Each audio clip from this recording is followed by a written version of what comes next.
Hey everyone, welcome to Homestead Corner. I'm Jenny, and today I want to talk about mindset and preparedness.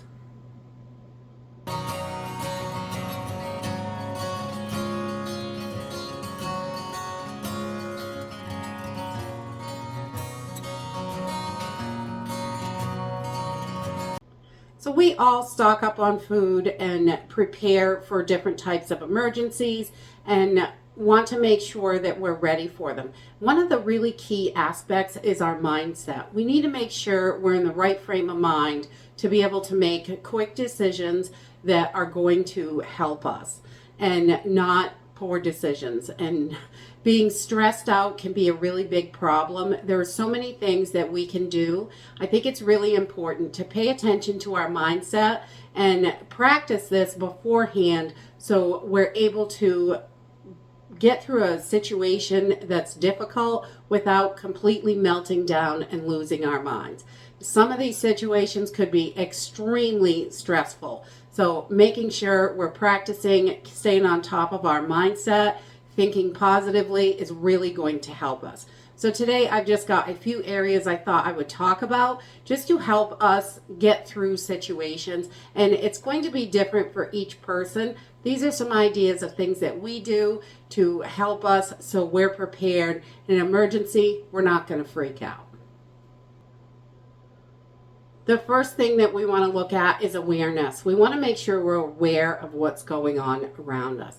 We want to pay attention to all the situations that are happening and make sure that we know what's going on around us in each situation so we can make the right decisions to help our families. If we're not sure that something is going on and we don't know what's happening, it can be a lot more difficult. So making sure you're aware of what's going on around you, what's happening around you, and being aware of what's going on around us is going to help us recognize potential threats, situations that we maybe can get away from or avoid in some way, or how we're going to handle it when it confronts us.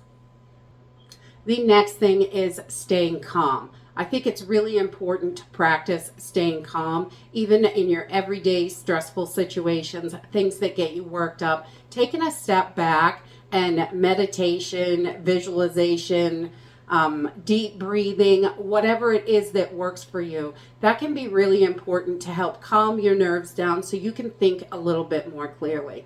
I know when I get irritated, I tend to do things that I wouldn't normally do on a regular basis, and making sure that I'm able to take that step, take just a few moments and think it through, and calm down, make sure I'm able to get through the situation in a calm manner. And that way it helps keep the rest of the family calm and other people around me. If one person's freaking out, it tends to freak everybody else out.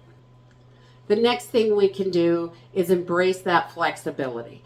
A lot of us are really creatures of habit, and that can be a problem in an emergency situation. Being able to be extremely flexible and change plans at the last minute can be a lifesaver because things can change on a dime. In an emergency situation, things can really change rapidly and quickly, and we want to be able to stay flexible and get through those situations in a calm manner. The next thing is being acceptance of change. We need to accept that things are going to change. In different situations, they're going to change in different ways. It can be, one situation is going to be completely different than another situation, and it can be different for each person. If you're able to really embrace those changes, it's going to be much easier for you so you can deal with things like that. I know, having the background that I have, I grew up, not rich, and we lived in a home that the running water we had a hand dug well. So in the summertime, we had to lug water, and I know what that's like. So I appreciate definitely having water all the time and nowadays. But when situations like that happen, if the water goes down or the grid goes down, a lot of people get really upset, nerved up about that. We need to be able to embrace that change so we can get through it until the next change, because things progressively change through each situation. And those are really important to be able to get through all that change without getting completely upset and stressed out. Another thing that I find extremely helpful in situations when stress gets big is being grateful for what I do have. I may not have everything that I want or what I'm used to having, but being grateful that I have what I do have is so important, and it's really helpful. It helps you look at the brighter side of things. If the grid goes down and you've got to close off a room, set up a microclimate to keep you and your family warm, being thankful that you're prepared for that and having the items to actually do that. Most people don't have that. They do not have anything for an emergency. Some people can't go 2-3 hours without electricity. It drives them insane. But I think it's really important being grateful for those things that we do have.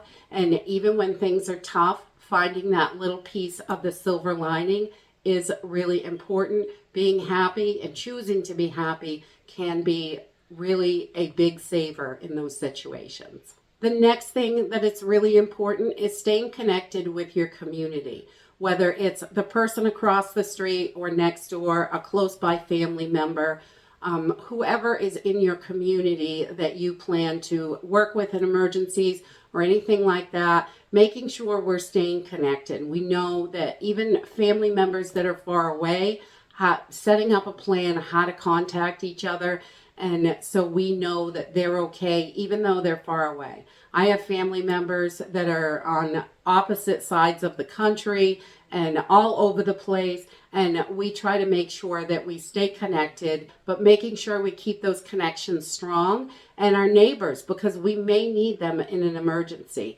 I think that is really important as well. I know not everybody is in that situation. A lot of times, if you live in a city, you might not know your neighbors, but I don't think it hurts to get to know them a little bit. You don't need to tell them why or anything. Just, hey, how you doing, is a great icebreaker. And, you know, it may be someone that you can work with later on and you didn't realize. So keeping those community connections and family connections is really important. You've got them as a little backup in those emergency times. And the last thing that we like to do is look back on previous situations and see what went good and what didn't. What was a good choice? What you could have done differently? Because we all make mistakes. None of us are perfect. I made plenty of mistakes. I make mistakes every day. Good Lord. But those are the things that we can learn from the most. So if we took a weekend and did a, practice a grid down situation where no electricity, no running water, things like that. If you take that time and do that before the situation arises, it really can help you in the long run, because you can look at what was extra difficult, how can I change that, and what I can do different next time, so we can all learn from those experiences.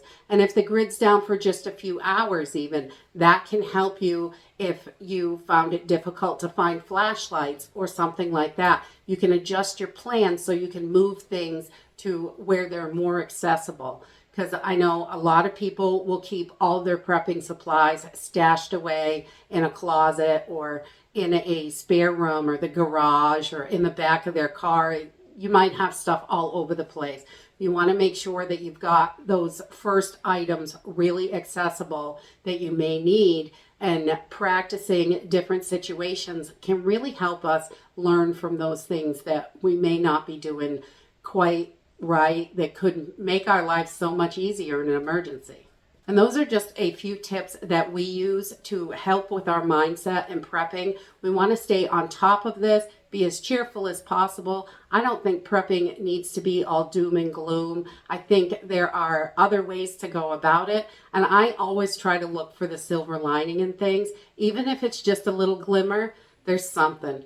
And we got to look for that, because that's going to help hold us through and get us to the next step into where we need to be, especially in an emergency situation.